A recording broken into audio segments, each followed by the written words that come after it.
ಇವತ್ತು ನಾನು ಇಡ್ಲಿ ಜೊತೆ ತಿನ್ನೋದಕ್ಕೆ ಒಳ್ಳೆಯ ಸಾಂಬಾರು ಮಾಡ್ತಿದ್ದೀನಿ. ತುಂಬಾ ಸುಲಭವಾಗಿ ಮಾಡೋ ಸಾಂಬಾರು ಇದು. ಹೋಟೆಲ್ನಲ್ಲಿ ತಿನ್ನೋ ಥರನೇ ನೀವು ಮನೆಯಲ್ಲೇ ನಾವು ಈಸಿಯಾಗಿ ಮಾಡ್ಕೋಬೋದು. ಹಾಯ್ ಹಲೋ, ನನ್ನ ವಿಡಿಯೋಗೆ ಸ್ವಾಗತ. ಎಲ್ಲರೂ ಚೆನ್ನಾಗಿದ್ದೀರಾ? ನಾನು ಚೆನ್ನಾಗಿದ್ದೀನಿ. ಐ ಹೋಪ್ ನೀವು ಎಲ್ಲ ಚೆನ್ನಾಗಿದ್ದೀರಾ ಅಂದ್ಕೊಂಡಿದ್ದೀನಿ.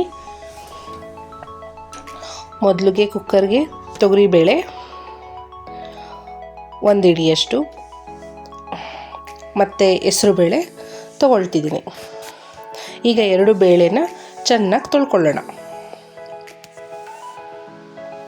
ಈಗ ಕುಕ್ಕರ್ಗೆ ಈರುಳ್ಳಿ,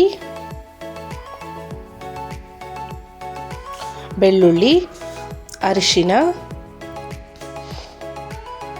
ಹಚ್ಚಿಟ್ಟಿರೋ ಟೊಮೆಟೊ 4-5 ಹಸಿಮೆಣಸಿನ್ಕಾಯಿ ಇಷ್ಟು ಹಾಕಿ 2 ವಿಸಿಲ್ ಬೇಯೋದಕ್ಕೆ ಬಿಡೋಣ. ಈಗ ಒಗ್ಗರಣೆಗೆ ಪ್ಯಾನ್ಗೆ ಸಾಸಿವೆ, ಜೀರಿಗೆ, ಸ್ವಲ್ಪ ಇಂಗು ಹಾಕ್ಕೊಳ್ಳೋಣ.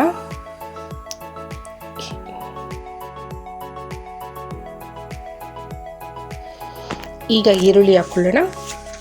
ಈರುಳ್ಳಿ ಸ್ವಲ್ಪ ಫ್ರೈ ಆಗಲಿ. ಫ್ರೈ ಆಗಿದ ತಕ್ಷಣ ಟೊಮೆಟೊ ಹಾಕ್ಕೊಂಡು ಟೊಮೆಟೊನು ಫ್ರೈ ಮಾಡ್ಕೊಳ್ಳೋಣ. ಆಲ್ರೆಡಿ ಕುಕ್ಕರ್ ವಿಸಿಲ್ ಬಂದಿರೋ ಬೇಳೆನ ಈಗ ಮಸಿಯೋ ಕೋಲಲ್ಲಿ ತೊಗೊಂಡು ಚೆನ್ನಾಗಿ ಮಸ್ಕೊಳ್ಳೋಣ.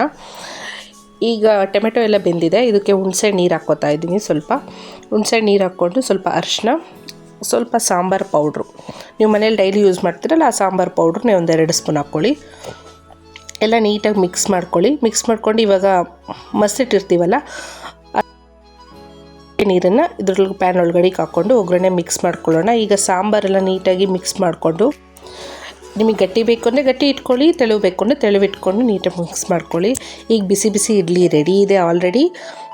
ಈಗ ಇಡ್ಲಿಗೆ ಸಾಂಬಾರು, ಚಟ್ನಿ ತುಂಬ ಬಿಸಿ ಇದೆ, ಮುಟ್ಟೋದಕ್ಕೂ ಆಗ್ತಾ ಇಲ್ಲ ನೋಡಿ.